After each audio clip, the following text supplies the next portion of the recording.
కొట్టి కార్యక్రమంలో పాల్పంచవలసిందిగా మనం చేస్తున్నాం.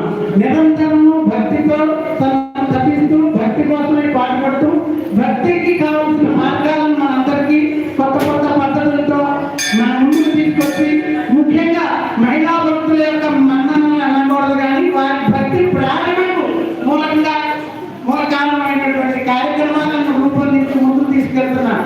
వారు 80 ఏళ్ళు ఇంకా కుర్రాళ్ళ ఇంకా చేయాలి, ఇంకా కొత్తదనాన్ని కావాలి.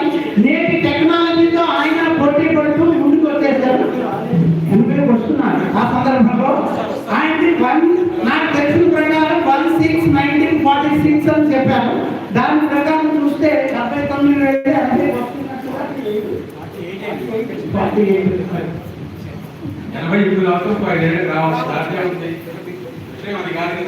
ఏదైనప్పటికీ కుర్రవాళ్లతో పోటీ పడుతూ ఎప్పుడు నవ్యత్వాన్ని కోరుకుంటూ భవితను నవ్య తీసుకురావడానికి భవితవ్యాన్ని మనకి మార్గదర్శకంగా నిర్దేశించడానికి తాపత్రయపడుతూ ఈ గుడి యొక్క డెవలప్మెంట్ కి నిరంతరం కృషి చేస్తున్నాం.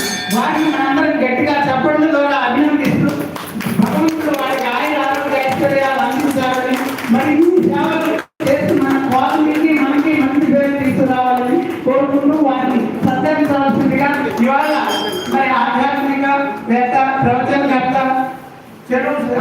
పినాకవాణి శర్మ గారు ఇక్కడ ఉండడం మరి భారతదేశంగా మనందరి సమక్షంలో ఈ కార్యక్రమం జరగడం నిజంగా మన భగవంతుడి యొక్క ఆశీర్వాదంగా భావిస్తూ ఈ కార్యక్రమాన్ని నిర్వహించవలసిందిగా చలపతి గారు కోరుతున్నాను.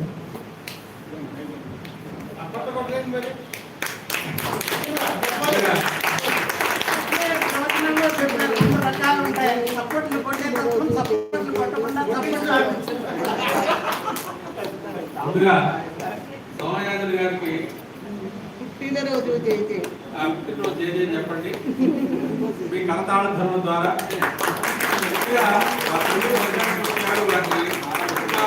చేస్తారు.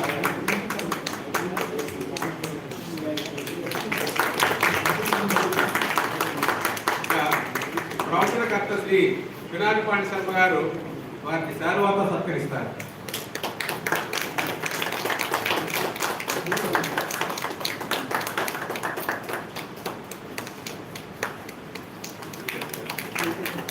రామకృష్ణ గారు వారికి ఇష్టమైనటువంటి మామిడి పండుగ అందజేస్తారు.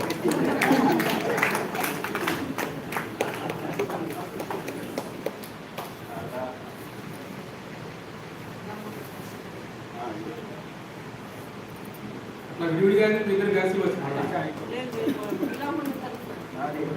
సరే ఓకే రైట్.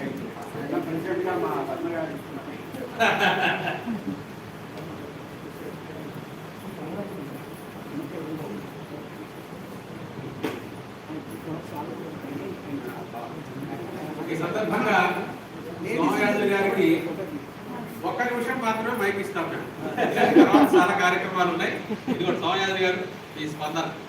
అందరు లేడీస్ అంతా వెళ్ళండి, వారు మాట్లాడుతుంటే నేను ఫోటో అందరూ వెళ్ళండి.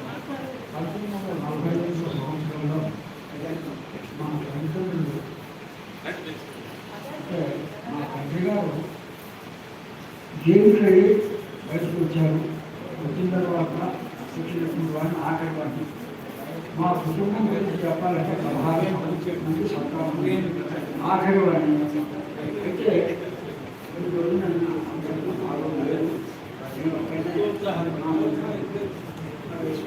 వారు విద్యాగారిని కొనుగోలు చేసినటువంటి చాలా పెద్దవారు కుమారుడు నిర్మించి నాకు ఎంతో ఆనందంగా ఉంది.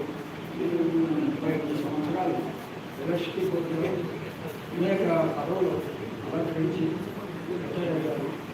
అక్కడ ఆ రోజుల్లో వచ్చేది రేటు కంటే రోజుల్లో పెన్షన్ బాగా వస్తుంది, చాలా ఆనందంగా ఉన్నానని చెప్పేసి మీతో డబ్బు విషయంలో మట్టికి ఏ విధమైన లోటు లేకుండా జరుగుతున్నానని చెప్పేసి మీరు అనుకుంటూ ఎందుకంటే పూర్వకాలం రిటైర్ అయిన వాళ్ళు చాలా ఇబ్బందులు పడుతుంటారు. ఇప్పుడు పరిస్థితులు మారి ఎందుకంటే రిటైర్ అయిన వాళ్ళు చాలా ఆనందంగా ఉంటారు. కానీ స్వయం రిటైర్ అయితే వాళ్ళు